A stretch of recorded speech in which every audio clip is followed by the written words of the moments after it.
여러분, 제 친구 2명이 전세 사기를 당했습니다. 2억과 3억을 날리게 됐는데요. 정말 화가 많이 나고 불쌍합니다. 전세 사기는 정말 우리가 조심해야 됩니다. 남의 일이 아니라 우리의 일이 될 수 있습니다. 오늘 정말 누구보다 쉽고 짧게 전세 사기에서 100% 내 돈 지키는 방법 5가지에 대해서 알려드릴 테니까 꼭 집중해서 들어주세요. 딱 5분이면 됩니다. 안녕하세요. 쉽게 배우는 경제 까몽입니다. 여러분, 작년 전세 사기 규모가 얼마나 되는지 아시나요? 4조 3,347억 원이라고 합니다. 정말 전세 사기꾼들의 판이죠. 제 친구 2명도 오피스텔과 원룸에 2억, 3억 전세를 잘못 들어갔다가 경매에 넘어가게 되었습니다. 2억, 3억이란 큰 돈을 만져보지도 못하고 그냥 날리게 됐어요. 지금 심정으로는 전세 사기꾼들을 잡아서 경찰서에 쳐넣고 싶은 심정입니다. 이렇게 전세 사기는 다른 사람의 일이 아닙니다. 누구에게나 일어날 수 있기 때문에 제가 전세 사기로부터 100% 내 돈 지키는 방법 5가지에 대해서 알려드리겠습니다. 첫 번째, 중개사과 집주인 걸러서 만나야 됩니다.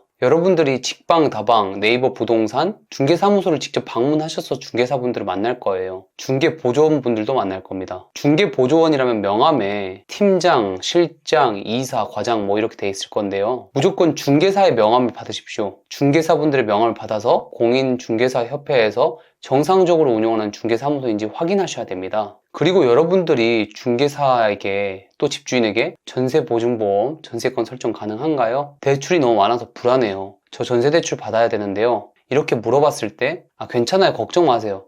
저 오랫동안 아는 분이에요. 제가 책임질게요. 이렇게 말씀하시는 분들은 무조건 걸르셔야 됩니다. 여러분들의 질문이나 요청에 대해서 친절하게 협조하는 집주인과 중개사를 만나셔야 됩니다. 우리의 질문에 얼렁뚱땅 넘어가거나 대충대충 넘어가려는 분들이 전세 사기가 발생할 확률이 가장 높습니다. 두 번째는 선순위 임차인 보증금 내역과 세금 체납 내역을 반드시 확인하셔야 됩니다. 법이 개정돼서 7월 10일부터 중개사분들은 계약 전에 임차인에게 선순위 임차인 보증금 내역과 세금 체납 내역을 확인시켜야 하는데요. 중개사에게 계약 전에 미리 달라고 하세요. 계약 당일에 옆에 집주인이랑 중개사 모두 다 기다리고 있는데 그 내역을 자세하게 확인하기가 힘듭니다. 여러분이 먼저 받으셔서 꼭 면밀히 확인하셔야 됩니다. 미리 확인하셔서 건물 매매가보다 대출이나 선순위 임차인 보증금 내역이 많거나 세금 체납 내역이 있으면 무조건 걸으셔야 돼요. 이런 건물들이 전세 사기가 일어날 확률이 가장 높습니다. 괜찮아요.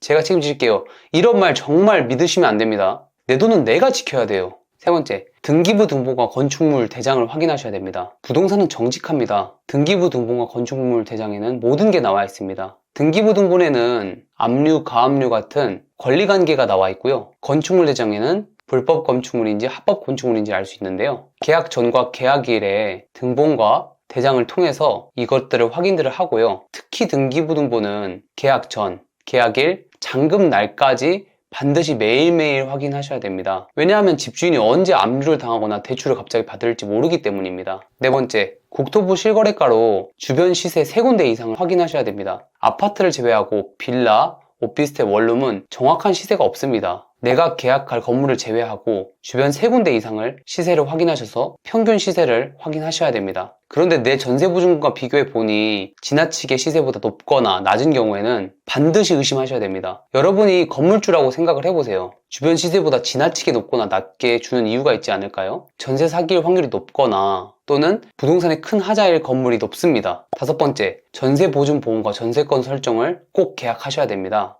주택임대사업자를 제외하고 전세보증보험과 전세권 설정 비용은 모두 임차인이 부담합니다. 따라서 집주인이 전세보증금을 돌려줄 자신이 없지 않는 이상 전세보증보험과 전세권 설정을 꺼릴 이유가 없습니다. 그런 비용을 모두 우리가 부담하고 있잖아요. 집주인이 전세권 설정이라든지 보증보험을 꺼리는 경우 의심을 해봐야 됩니다. 물론 등기부 등본이 깨끗한 경우에 전입신고와 확정일자를 먼저 신청하면 선순위 임차인이 될 수 있습니다. 선순위 임차인이 되면 거주할 수 있는 대항력을 갖게 되고 전세보증금을 돌려받을 수 있는 우선 변제권을 갖게 됩니다. 또한 소액 임차인인 경우에는 최우선 변제권으로 가장 먼저 변제받게 되는데요. 그러나 여러분들이 계약할 부동산은 대부분이 대출이 있어서 근저당권이 설정되어 있는 부동산입니다. 따라서 반드시 전세권 설정 또는 전세보증보험에 가입하셔야 합니다. 만약에 전세 사기가 일어났을 때 여러분의 전세보증금을 찾을 수 있는 마지막 희망이자 동아줄입니다. 반드시 보증보험과 전세권을 설정을 하셔야 됩니다. 오늘 전세사기 판에서 100% 내 돈 지키는 방법 5가지에 대해서 배웠습니다. 하나하나 정리하자면, 첫 번째, 집주인과 중개사를 걸러서 만나라. 두 번째,